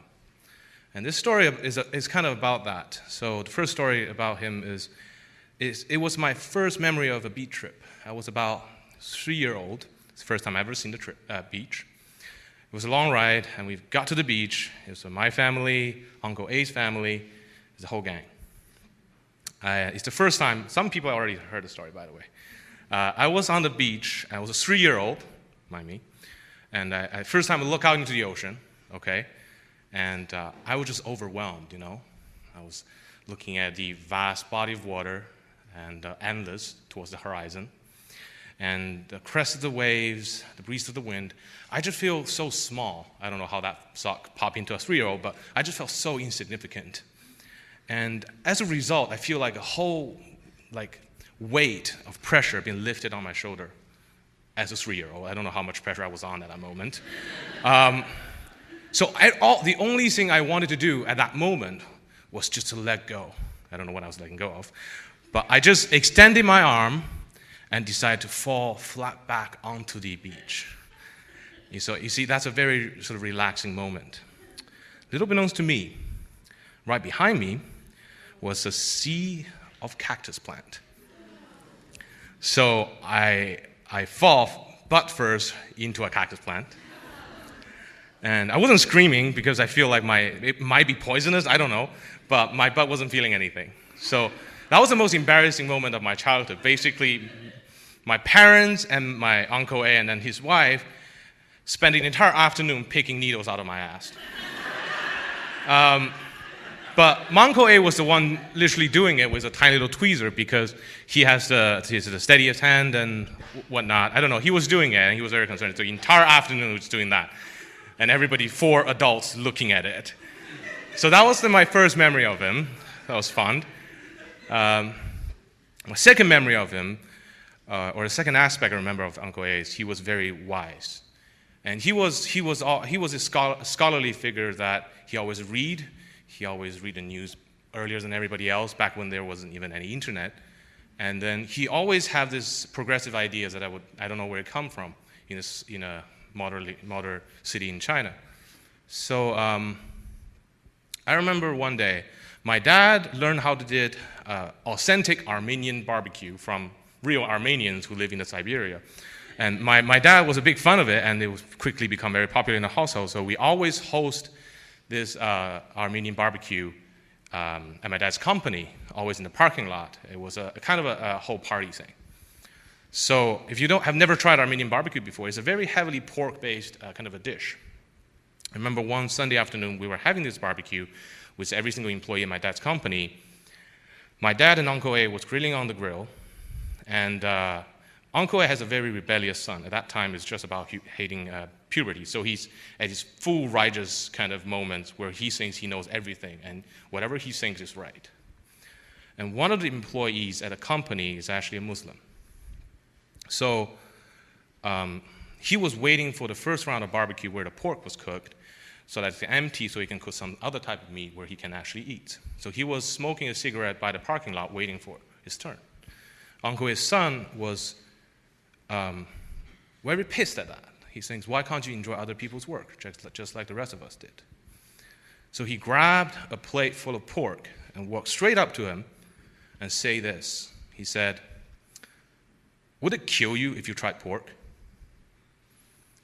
Yes, it was a dead silent. The entire parking lot went from party to not in about 3 seconds. And my Uncle A has never raised his voice against anyone. He's a very, very quiet person. He doesn't even listen to music most of the time when he's studying. He walked up to his son and shouted the loudest word he can say. He said, nobody should be disrespected because they're different. Uncle A's son was not allowed to participate any more Armenian barbecue until he agreed to apologize. I had the fortune to travel quite a few countries due to my study and due to my work, and that word always sticks with me when I meet people that are different. The third aspect of my Uncle A is that he's unfortunately depressed. So back when the business is good, my dad and Uncle A are living the high life, but at some point, a bad business decision leads to another. Their company went under. And Uncle A took it really hard. He was immediately diagnosed with clinically depressed. He was taking antidepressant, and his health took a nosedive. And my dad tried to pick him up by saying, why don't we start another company? I put in a little bit more, you put in a little bit less, and we can get you back on your feet. And they did that. But unfortunately, my Uncle A's depression got a little bit too severe, and it became very self-destructive. There were quite a few suicide attempts, and as a result, he didn't agree to invest in anything of any kind of risk and therefore reward, and the company was not profiting. My dad, my family, and their family are both digging into the savings. So my dad has to, after one particularly bad business deal, my dad decided to break it off. And that's the last time I ever heard from my Uncle A. Years later, I was asking my dad, do you hate him for dragging the company into the mud? And he told me a story I never heard before. He said, when you were 5-year-old, we went on a road trip together, 9-hour drive. He was sleeping in the back seat against the door. Uncle A told me, he said, pull over right now, quietly, don't alarm anyone.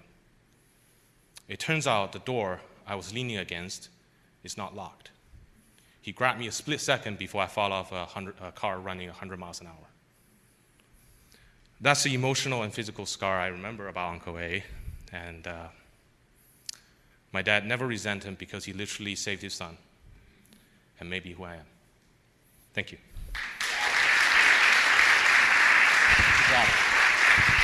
Everybody, welcome to the stage, Kim Nicholas.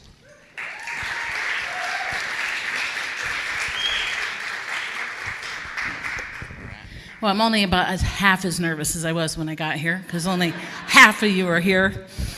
My name's Kim. You're all very attractive, especially the judges.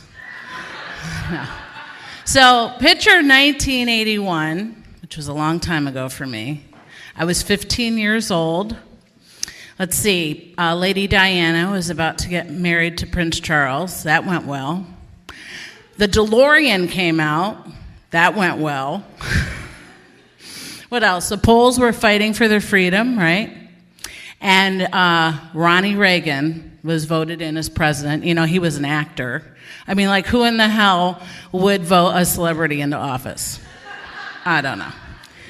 So anyhow, the story is titled, I thought about this a lot, it's either going to be how I broke my jaw at the circus or bad things happen to crabby teenagers. I don't know. Which one do you want to hear? So, like I said, it was 1981. It was a Saturday morning. The birds were singing. You know how it is when you're 15, right? And the sun was shining, and I thought, I'm going to the mall to see the circus. Okay, I lived in a small town of 8,000. This was a big deal. So I get ready in the morning. I've got my purple eyeshadow on, my Olivia Newton-John hair. Oh, by the way, speaking of Olivia Newton-John, synchronicity. At the same time she was singing Let's Get Physical, right? Anybody want to sing that for me? Thank you. That's really nice. I was getting physical with concrete. And in Brookline, Massachusetts, evil clowns were sighted. This is an actual headline, which I love. The next newspaper that came out and said no clowns were ever found. I found them at the circus. So I get ready, and my mother used to say, I love my mother. I didn't like her so much then, but I love her now. She said, don't ever leave the house with holy underwear, because you might get into an accident. Well, guess what? I thought, holy underwear, like, what's going to happen to me? What could possibly happen? I'm invincible. I'm 15. I'm in great shape. I'm going to get on my 10-speed, go over to the mall. So I'm over at the mall, and I'm looking around the tents, and I'm just on my 10-speed, and this guy comes out. His name is Delbert. He's got really greasy hair. He's very creepy. He's older than me. And he grabs my handlebars, and he says, hey, I'm Delbert. I'm like really uncomfortable. I'm like, oh, hi. He goes, I've been to clown school. Okay, so this is a true story. I'm serious. I'm like, that's great, Delbert. So finally he goes away, and this yellow VW bug rolls up. Now, this is the great part. Tonight, I went over to Ground Zero to get a cup of coffee. as I heard that you can't get a seat here unless you're really early. And I pulled up behind a VW yellow bug, and I thought, oh, there's my sign, right? Yellow VW bug, original, pulls up, the window rolls down, and there is Jack Hull. Oh, Jack Hull. Just the sound of his name even now makes me go like, inside. So he's 16, I'm 15, he's a whole year ahead of me, and he starts to talk to me. Now, Jack has never talked to me. I've been in youth group with Jack for 2 years, never even looked my way. Loved Tammy Jadrosco, couldn't stand me. He starts talking to me. I don't know what he's saying. I'm just going, right? He's talking, and I'm like, He leaves. I'm on my bike. I'm so in love. And I'm looking at Jack, and I'm riding real slow, real slow. Well, the front of my tire hit one of the metal stakes of the tent peg. And I don't know, because I'm in my body, I don't know what it looked like, but I can imagine in slow motion that I flipped over the top of my bike and landed face first onto the concrete. Didn't break a bone in my body except my jaw. Smashed over here, broke clean over here, lost my lip entirely. This is all the work of 1981 plastic surgery, where they just take the inside of your mouth and just pull it over and make a lip. This tooth was up in my gum. This tooth was in my lip. These teeth were gone, like just gone. And then every tooth in my mouth was loose. I have a huge gash under here. I think I had a head gash. They were picking gravel out of my face at the hospital. Well, just like being in a Stanley Kubrick film, okay, so I lift myself up kind of like this, and I don't feel any pain. And I'll tell you something that's very interesting about emotional and physical pain. They're very similar. I didn't feel a thing. I think at some of the worst moments of our lives, we get really angry with ourselves, and we say, why didn't I cry about that? Why didn't I feel? It's the body's way of giving you mercy. I didn't start screaming until I looked down onto the concrete, and there was just blood everywhere, teeth everywhere. And I realized I'm 15, and I'm going to look like Frankenstein for the rest of my life. And Jack will never look at me again. So while I'm screaming, like I said, Stanley Kubrick must have been on the sidelines, because all these clowns start running. And here comes Delbert. And here's Delbert. It's gonna be okay. It's gonna be okay. My mother's friend is at the mall shopping. She sees the commotion, parts the crowd, throws me into her car, which was not a good idea. I mean, I think I had a head injury. Rushes me to the hospital. My mother said that when she walked in, she almost passed out. She said she couldn't even recognize my face. It was that bad. Frankenstein was on Broadway, by the way, in 1981. I could have played that part. So I get rushed to the dental surgeon. They wire my mouth shut. My face looks like a hamburger piece. I mean, it was bad. And they send me home. Not great health care. They didn't even keep me at the hospital. They just kind of sewed me up, tried to put in a new lip. And I had the brilliance at 15 to tell my mother to cover all the mirrors. Like, I couldn't face it. And I'm really glad I did. I think that would have been a scar that would have never gone away. There's a quote that says, yes, I wrote it on my hand. I knew I'd get nervous up here. To live is to suffer. To survive is to find the meaning in the suffering.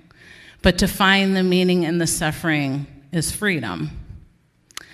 Why did I have to go through that? I wrote a poem once that says, at 11, you realize crying cannot save you. That bad things happen, that tears are shed, and there is no comfort except what we find within ourselves. I would go on to have more pain. I just had 2 surgeries, major ones last year. I have a 13-inch scar on this hip and a 14-inch scar on this hip. But guess what? I can wear these boots. I found my meaning. It's in shoes. So I had double hip replacement and a remodeling done. So with every scar, I try to find meaning to this day. And I have great memories of Jack. Thank you. So, the last time I was here, I had cancer. It's true. It's okay. And I don't now. So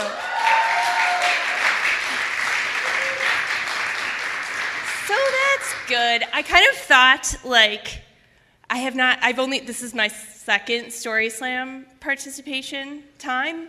And the first one, I just, like, wandered up here and was like, I have cancer in a very, like, Tig Notaro way, I guess. And then, I was like, okay, so today I'm going to come back and, tell you guys something that's a little more planned out and maybe a little bit more coherent now that I'm through the worst of it. And I thought, well, but it is going to depress people. Like, it's pretty heavy. Maybe I shouldn't do that. And then as it turns out, I'm pitching right down the middle of the plate for tonight. So, like, it's all going to be okay. So the story I want to tell is about a scar in my DNA. I have a BRCA mutation. That means that my body doesn't repair cancer cells at all. And so when I was diagnosed with cancer, it was a crisis, but not a surprise. My grandma died of cancer before I was born, and then my aunt died of cancer in 2003, and my mother is only alive because she took preventative steps not to die from cancer in the 90s, before anybody knew that this was really genetic in the first place. And I'm also a mom. So it turns out that when you get cancer as a mother, and being a sick mother, not a sick motherfucker, sorry, okay. Sorry, that was in my head, I just had to let it out, okay. But when you are a sick mother, you realize that your body is not just yours. It also belongs to your children, and also the scar that I was born with might be one that they also have. So I had a bilateral mastectomy in 2015 after I was diagnosed with cancer and some routine screening that I was doing because of my genetic status.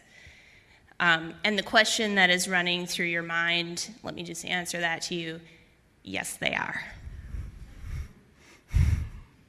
That was supposed to be funny, you guys. I have fake boobs, that was the joke. Okay, sorry. Anyways.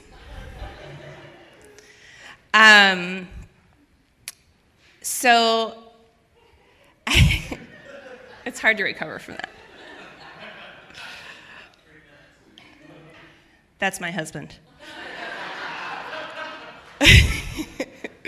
So anyways, I had a bilateral mastectomy in 2015, in May of that year, and I kind of went into the surgery like, I had this BRCA thing. I've already kind of mourned that this was going to happen. In fact, I had had another surgery scheduled when I was diagnosed with cancer, so I was sort of like, this is really just a bump in the road, and I'll, triumph and, look really good afterwards. So it's cool. And, the surgery itself was traumatic. I remember trying not to cry when the doctors were drawing on me before the surgery. I'm working with textiles a lot, and it strikes me that it's the same thing that a seamstress would do with a pattern on fabric. So I woke up from the surgery. I was in a lot of pain. more pain than I had ever been in, really, even with my labors and C-sections of my 2 children, who were 4 and 1 at the time. And I, asked to stay in the hospital an extra day. My doctor, who I thought was being a huge dick, was like, "No, I want to get you out of here." And I was like, "Yeah, I've been pushing the morphine button." Not the first time we've heard of that tonight, right? For the last 12 hours, I don't think I can get up the stairs to my apartment, and I cannot begin to think about how to let my children see me in this pain.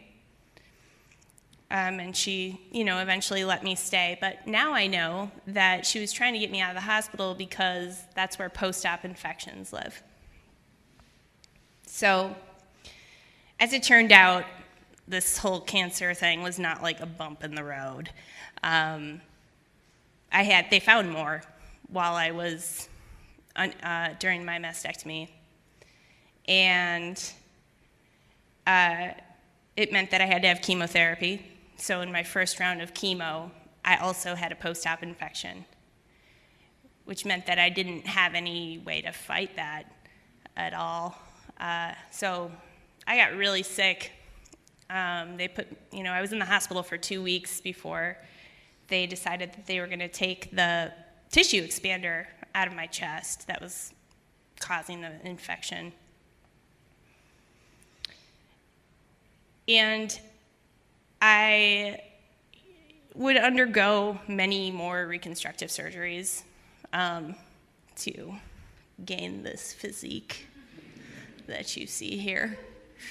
By the way, my dad would be so proud of me right now that I'm standing up on a stage talking about my boobs. Let's move on.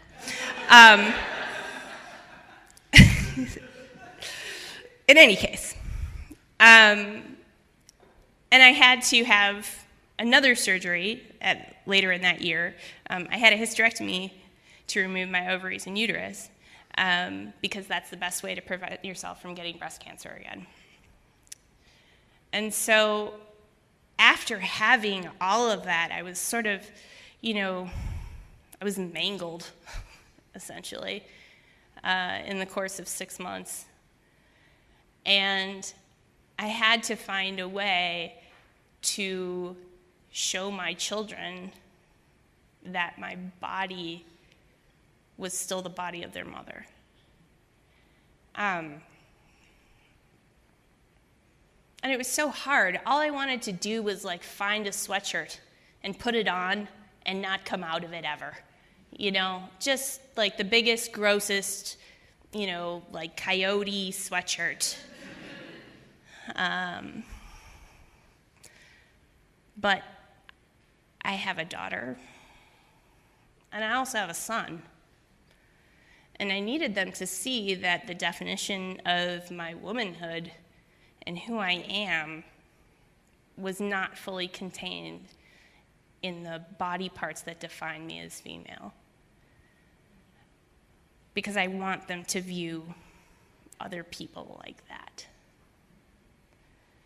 So it totally sucked. I had to pull it together for myself. This is what we do as parents. It's great. I was still hiding in the locker room at the natatorium, which, by the way, if you have a mastectomy and you are not reconstructed and you have a hysterectomy, do not go and work out in a locker room full of 19-year-old girls. It's terrible in there. It was awful. I was changing in a towel, trying to be I am a strong woman, I run the world, like Beyonce says.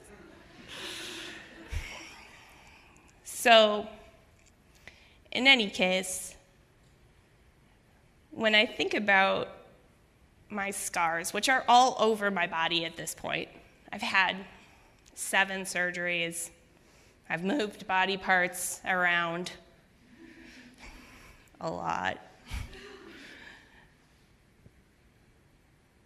I think about them as anchors for my femininity rather than markers, just markers of what I've lost.